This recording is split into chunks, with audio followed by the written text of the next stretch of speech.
You may have heard this story before, and if you have, I hope you still enjoy it. And if you haven't, I invite you to sit back and listen, because it's one of my favorite stories, and I think it brings with it a really powerful life lesson about kindness, about compassion, and about possibility. Once upon a time, there was this boy, and there was nothing extraordinary on the outside about the boy. He seemed quite average. In fact, by his standards, he was below average. He had big, thick-rimmed glasses and kind of pimply face. He was short for his age and a little round. This boy didn't feel particularly good about himself, and he was regularly teased by other boys, called things like four eyes, crater face, and short and stubby, amongst others. One day, this boy was cleaning out his locker, and he was walking home, and he had a stack of books like this, and as he was walking, he was almost crumbling under the weight of the books. You know, they covered his whole torso, and he was leaning back, and some of the neighborhood bullies saw him doing that, and they ran up to him and pushed him down. And you could hear them snickering as they ran away. Ha, four eyes, have fun cleaning up your book, nerd. And he starts to, reach around, feeling about, trying to find his glasses so he can see, and he gets his glasses, puts them back on. The one part is broken, and so they're a little crooked, and he gets his books, starts stacking them up, and then another boy named Tom comes up. And Tom helps him, picks the books up with him, puts his hand on his shoulder and says, hey man, don't let him get to you like that. He said, where are you going? And the kid responds, he's all, well, over there on 8th Street. And Tom says, oh, I live on 8th Street too. I'll walk with you.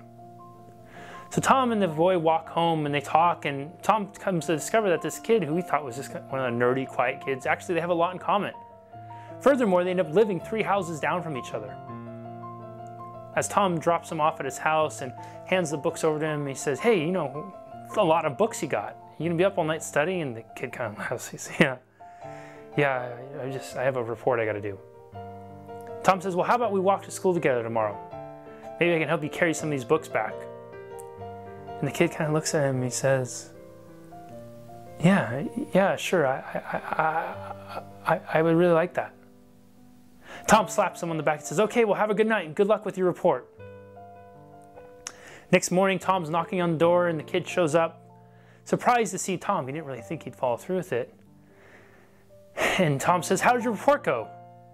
The kid says, what report? He goes, the report you had all those books for. And he said, oh yeah. He said, I got it done, thanks.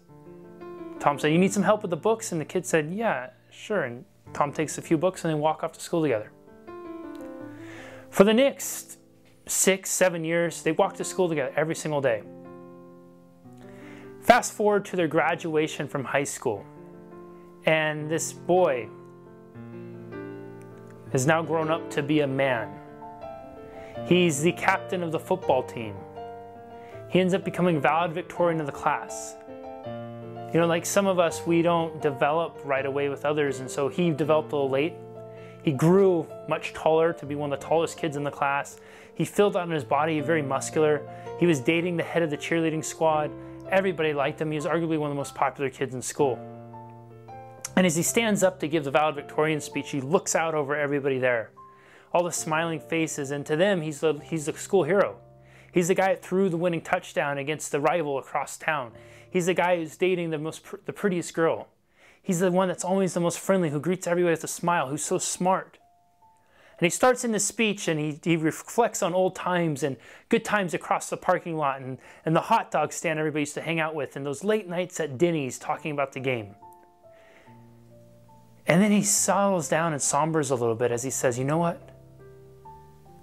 All that, it almost never happened.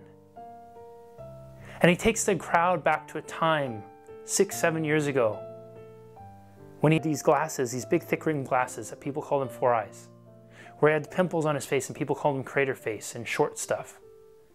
He takes him back to a day that he had gotten all of his books out of his locker, and they were so heavy that he's bit in half trying to carry him back, and the reason he did that is because he had made plans to kill himself. He'd made plans to end his life, and he didn't want his mom to suffer through the embarrassment of going to school and clearing his locker out. As he told his story, there was this hush, this gasp that washed over the crowd. Tom, who was sitting in the audience, felt goosebumps percolate all over his skin. He didn't know this.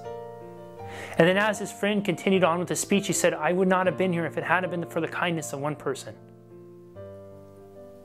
He looked over at Tom, gave a wink. Tom looked over at the kids' parents. They were crying and beaming with pride and looking at him lovingly. Tom started to weep as his friend went on to say, "I had gotten bullied. I had fallen down for the last time.